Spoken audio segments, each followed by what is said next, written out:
This week, chaos on the rivers, as Banks continues to do nothing of value. But that isn't all. President Lincoln and Davis are going insane trying to ensure their laws are enforced. But sadly, this burns one of them as Charleston riots.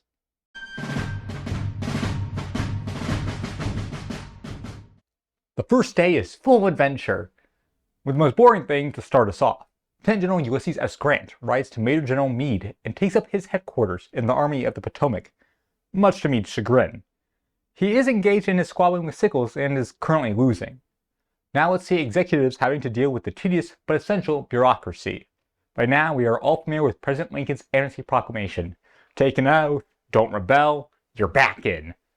This vague description has led to captured Confederate soldiers trying to get amnesty.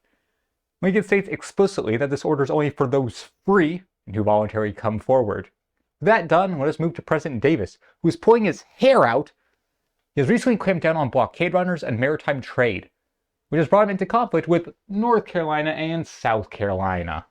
These states are opposites on the secession trail, but both have grown unhappy with Davis's policies. Neither state has been enforcing the trade laws or giving troops to the rebel army, and when they do, they are instead sent to defend the Carolinas.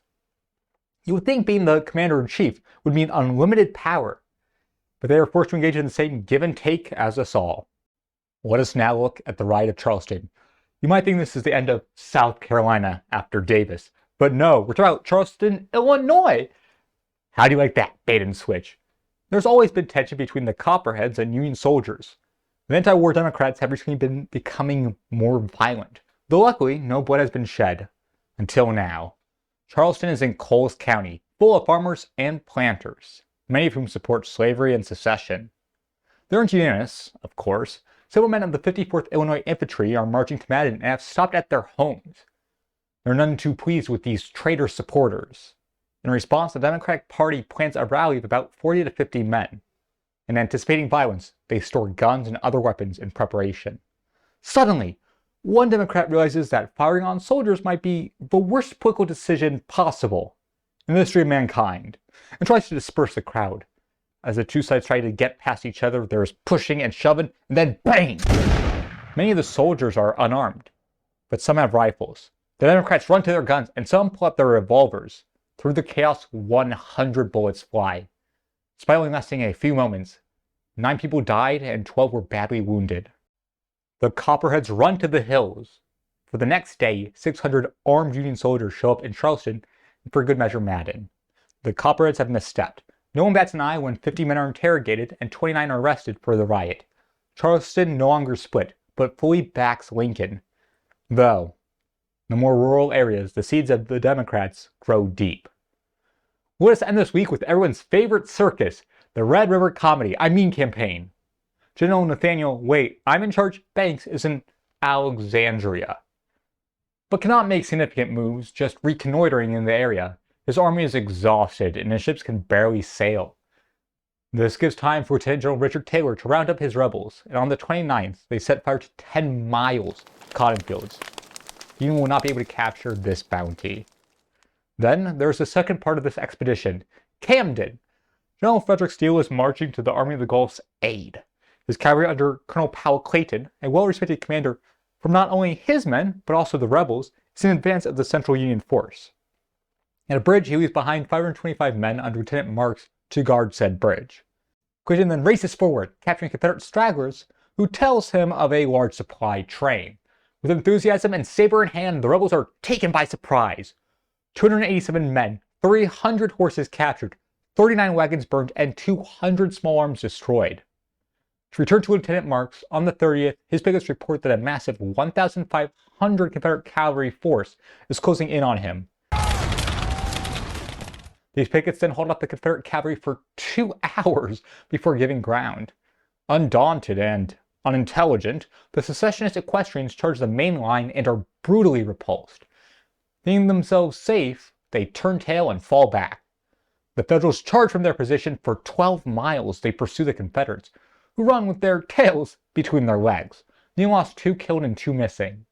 Not even counting those captured by Clayton, the rebels lost 35 KIA, 55 WIA, and 40 MIA, for 130 total. While Nathaniel, I didn't realize that enemy was real, Banks is faltering, seems Steele has found the right way to wage war. I say that, but of course there's always time for disappointment. Wait, is that really it? A shorter week, that is enjoyed. But now is Sickles' time. Historicus has made an enemy with Meade, and the general's allies are after him. Brigadier General James Barnes, wounded at Gettysburg, wrote in the New York Herald, Historicus's paper is not absolutely necessary to attribute it to a desire to misinterpret. The notions and the objects of the narrative must be judged by its general tenor. He, Historicus, is presented to the public what he claims to be a true and only correct account of the celebrated Battle of Gettysburg. So far as I'm able to judge, and I saw something in the movement of that day, I think the Historicus essay is filled with errors, detracting from the merit of some and exalting the moderate claims of others to a ridiculous excess. Lincoln, reading the situation, echoes Stanton's dismissal of a court of inquiry. It is quite natural that you should feel some sensibility on the subject. Yet I am not impressed, nor do I think the country is impressed, with the belief that your honor demands, or the public interest demands, such an inquiry. It's much better for you to be engaged in trying to do more than be diverted, as you necessarily would be, by a court of inquiry. The feud ends with a final Historicus entry on April 4th, reinforcing the claims of Meade's incompetence, but sadly conceding, Meade still commands this noble army. Meade leads his army to the Potomac, but Sickles has his own exciting journey ahead. By the 4th, he has left the capital on a secret mission for Lincoln that eclipses Meade's work. That's where the week ends. And we see that while the election this year is months away, the pro-war and anti-war citizens are not willing to wait. Why should they? As I am pro-war, I'm not sympathetic to the Copperheads. Still, as an American, I do not wish for a specific day to have my voice heard. Luckily, the Union remains a democracy, and representatives are still accountable to us. The Confederacy might be turning into the rule of Tyrant Davis. If that actually happens will remain to be seen. As you can tell, I am back in my, new, old set. I'm back in this set.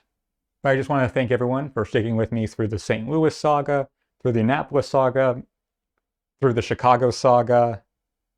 I've had a lot of sagas. But seriously, your support means the world to me. I'm so happy you guys enjoy what I do. I really do hope to see you next week.